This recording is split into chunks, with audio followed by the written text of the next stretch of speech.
تھی کہ جب آپ دو محرم الحرام کو اس دشت ہولناک میں پہنچے جہاں آپ میل کاٹتے ہیں، نیچے سے خون ابلتا ہے، کسی درخت سے لکڑیاں توڑتے ہیں، درختوں سے خون ٹپکتا ہے. آپ نے ساتھیوں سے پوچھا کہ اس میدان کا نام کیا ہے، اس میدان کو کیا کہتے ہیں؟ کسی نے عرض کیا حضور اسے ماریہ کہتے ہیں. فرمایا شاید اس کا کوئی دوسرا نام بھی ہوگا. تو عرض کیا گیا کہ اس میدان کو کربلا کہتے ہیں، اسے کربلا بھی کہتے ہیں. جب یہ بتایا گیا کہ اسے کربلا کہتے ہیں، آپ نے اللہ کا نام بلند کیا، اللہ اکبر، اور ساتھ فرمایا ارض کرب و بلاء و سقف دماء، فرمایا کہ زمین کربلا یہی ہے، ہمارے خون بہنے کی جگہ یہی ہے، اب ہم یہاں سے کہیں نہیں جا سکیں گے، دشمن یہاں پہ خون ہمارا بہائیں گے، اب یہاں سے کہیں نہیں ہم جائیں گے، آل محمد کا ہوگا اسی جا پہ خاتمہ، سب تشنا لب اپنا سر کٹائیں گے. آپ کے بڑے صاحبزادے 18 سال کے جوان امام علی اکبر نے عرض کیا کہ ابا جان، بابا یہ آپ اس طرح کیوں فرما رہے ہیں؟ تو آپ نے فرمایا بیٹے، تیرے دادا علی جب جنگ صفین کو جا رہے تھے نا، تو جنگ صفین کو جاتے ہوئے تیرے دادا یہاں ٹھہرے تھے، قیام فرمایا تھا تیرے دادا علی نے، اور کچھ دیر کے لیے میرے بڑے بھائی حسن کے زانوں پہ تیرے دادا سر رکھ کے محبے آرام ہو گئے، یعنی سو گئے، آرام فرمانے لگے. جب اس دین سے بیدار ہوئے تو آپ رو رہے تھے، یعنی روتے ہوئے اٹھے. کون؟ حسین کے بابا، امام علی اکبر کے دادا، مولا علی شیر خدا کرم اللہ وجہہ الکریم. جب آپ نیند سے بیدار ہوئے تو رو رہے تھے. تو بھائی حسن نے پوچھا کہ بابا آپ کیوں رو رہے ہیں؟ رونے کی وجہ پوچھی تو امام حسین نے فرمایا بیٹے، تیرے دادا نے یہ فرمایا تھا کہ میں نے یہاں پہ حسین کو خون کے دریا میں ڈوبتا ہوا دیکھا ہے. میں نے دیکھا ہے کہ میرا حسین خون کے دریا میں ڈوب رہا ہے، ہاتھ پاؤں مار رہا ہے اور فریاد کر رہا ہے، مگر کوئی حسین کی فریاد کو سننے والا نہیں. اور مجھے فرمایا بیٹے حسین، جب اس جگہ پہ تیرے ساتھ یہ واقعہ عظیم پیش آئے گا تو اس وقت بیٹے تو کیا کرے گا؟ تو میں نے عرض کیا بابا میں صبر کروں گا. کیا کروں گا؟ میں صبر کروں گا. تو فرمایا مولا علی نے بیٹے ہاں صبر کرنا، کیونکہ صبر کرنے والوں کا اجر ہی بے شمار ہے. قرآن کہتا ہے انما یوفی الصابرون اجرهم بغیر حساب. جو صبر کرنے والے لوگ ہوتے ہیں ان کو اجر میں توڑ کے نہیں دیا جاتا، ناپ کے نہیں دیا جاتا، ان کو پھر توڑنے ہی دیا جاتا. نعرہ تکبیر، نعرہ رسالت، نعرہ تحقیق، نعرہ حیدری، حسینیت زندہ باد، حسینیت زندہ باد، حسینیت زندہ باد. صبر کرنے والوں کو اجر بغیر حساب کے دیا جاتا ہے، کوئی حساب کتاب نہیں رکھا جاتا، بغیر حساب کے عطا کیا جاتا ہے. اس کے بعد امام علی مقام نے اپنے اسباب سامان اس میدان کربلا کے اعتبار کیے اور آج بیٹی کا تہار کو یہ وصیت فرمائی، نصیحت فرمائی کہ فرمایا میری مصیبت پہ اور جدائی پہ واویلا نہ کرنا، صبر کرنا، غم نہ کرنا. جب میں شہید کر دیا جاؤں، جب میں مارا جاؤں تو میرے غم نے گریبان چاک نہ کرنا، بالوں کو پریشان نہ کرنا، چہرے نہ پیٹنا، صبر کرنا. اور بہن زینب کو فرمایا، سیدہ زینب کو فرمایا بہن زینب تو سیدہ فاطمہ زہرا کی بیٹی ہے، تو فاطمہ زہرا کی بیٹی ہے. تو جس طرح انہوں نے نانا جان کی جدائی پہ صبر کیا تھا اسی طرح آپ نے میری جدائی پہ بھی صبر کرنا ہے. تو اس سے پتہ یہ چلا کہ امام علی مقام کی جو تلقین تھی وہ صبر تھا. صبر کی تلقین کی آپ نے، اور صبر میں ہی آپ کی خوشنودی ہے. آپ نے خود بھی صبر کیا، آج بیٹے اطہار کو پیچھے رہنے والوں کو بھی صبر کی، تو اس لیے آج ہمیں بھی چاہیے کہ ہم بھی صبر سے کام لیں تاکہ امام علی مقام ہم پہ راضی ہوں، کیونکہ آپ کی رضا اور خوشی صبر میں ہے۔ آپ نے چہرے پیٹنے سے منع فرمایا ہے، گریبان چاک کرنے سے منع فرمایا ہے، بال نوچنے سے بھی منع فرمایا ہے۔ اس لیے اگر آج ہم چاہتے ہیں کہ امام حسین ہم پہ راضی ہوں تو پھر ہمیں صبر کرنا ہوگا۔ اور جب امام حسین نے اپنا ڈیرا ڈال دیا میدان کربلا میں، خیمہ نصب کروا دیا، تو ابن زیاد نے دلیل نے ایک خط لکھا آپ کی طرف، اس میں اس نے یہ لکھا کہ حسین یا تو یزید کی بیعت کرو یا لڑنے کے لیے تیار ہو جاؤ، یا بیعت کرو یا لڑنے کے لیے تیار ہو جائے۔ میرے امام نے وہ خط پڑھ کے اس کو پھینک دیا، خط پھینک دیا، اور وہ جو قاصد آیا تھا خط لے کے اسے جواب کیا دیا، مالا ہو گندی، اس خط کا جواب میرے پاس نہیں ہے۔ اللہ اکبر۔ مطلب کیا کہ یہ خط اس لائق ہی نہیں ہے کہ اس کا جواب دیا جائے۔ اللہ اکبر۔ یہ خط اس لائق ہی نہیں ہے کہ اس کا جواب دیا جائے، نہ خط لائق ہے نہ خط لکھنے والا لائق ہے۔ اللہ اکبر۔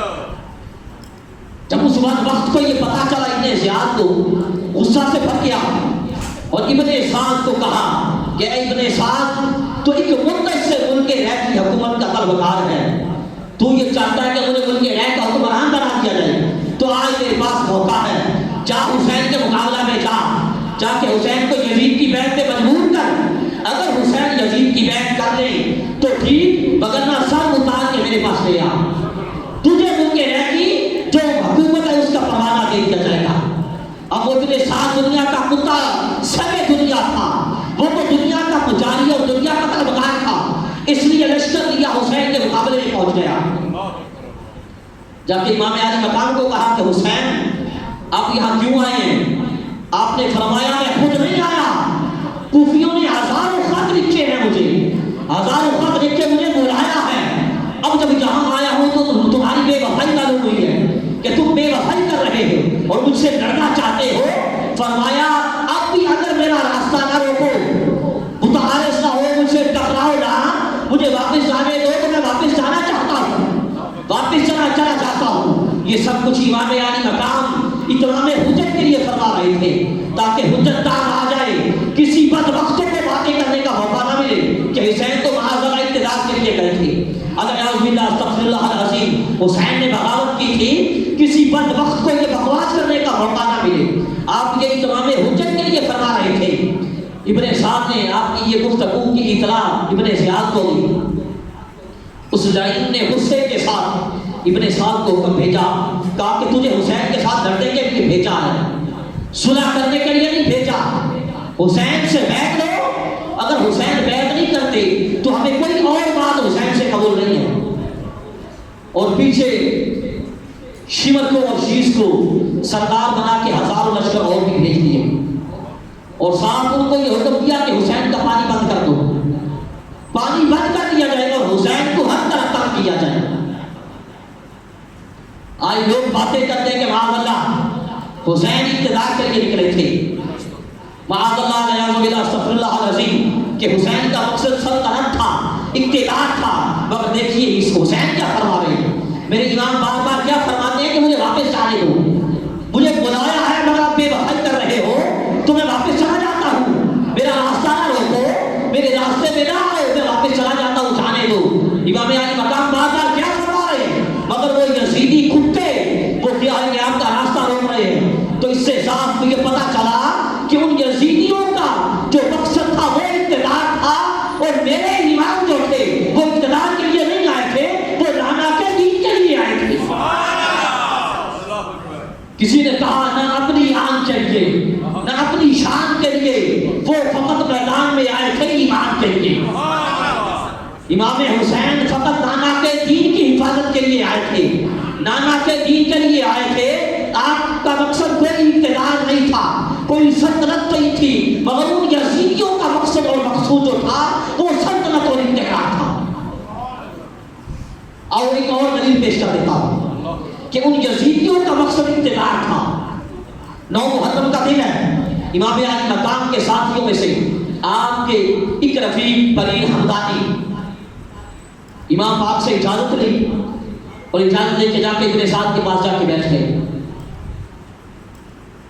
جا کے بیٹھ کے ابن سعد نے کہا ہے ہمدانی کیا آپ مجھے مسلمان نہیں سمجھتے کہ مجھے سلام علیکم نہیں کہا آئے ہو سلام نہیں کیا مجھے مسلمان نہیں سمجھتے؟ تو حضرت بری ہمدانی نے فرمایا لعنت ہے تیرے مسلمان بننے پہ, تیرے مسلمان بننے پہ لعنت ہے.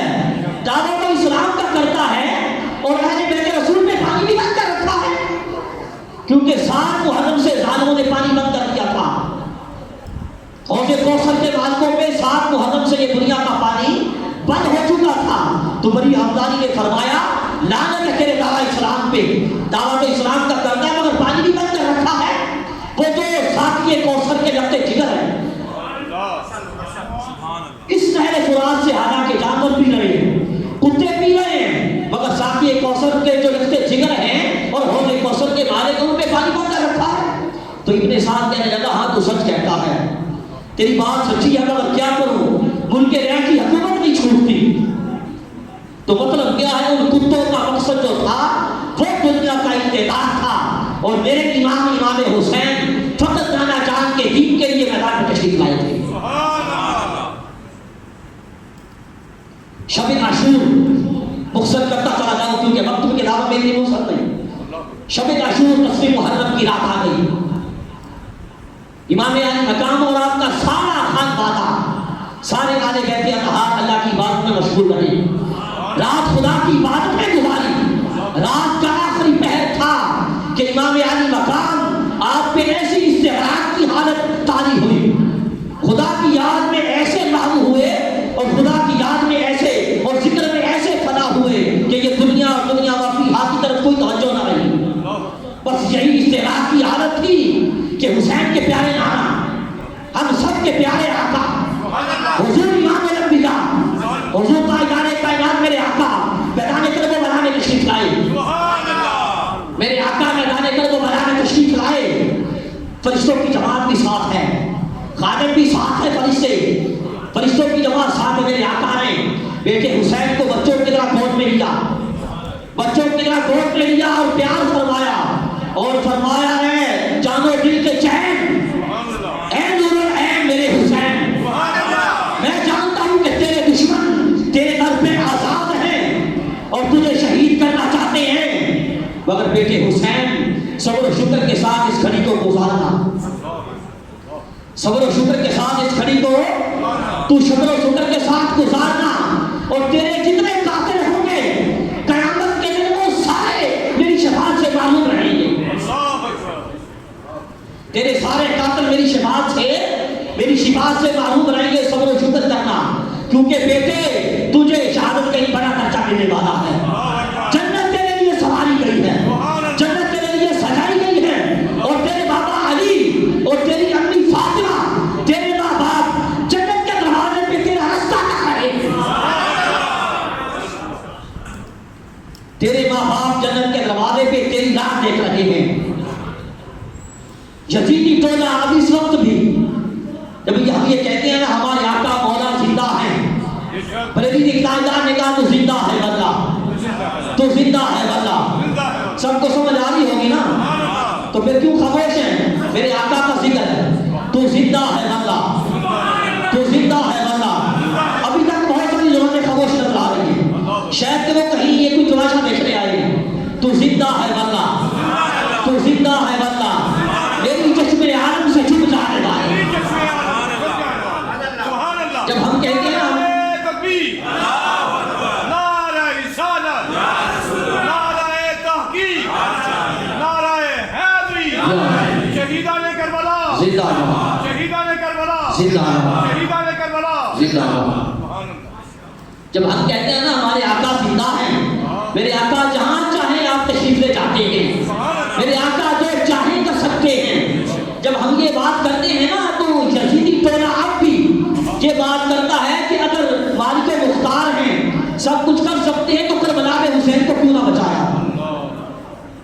یزید کی اولاد اس وقت بھی موجود ہے. یزیدی ٹولہ اب بھی یہ کہتا ہے کہ کربلا میں حسین کو کیوں نہ بچایا. مگر دیکھو میرے آقا کیا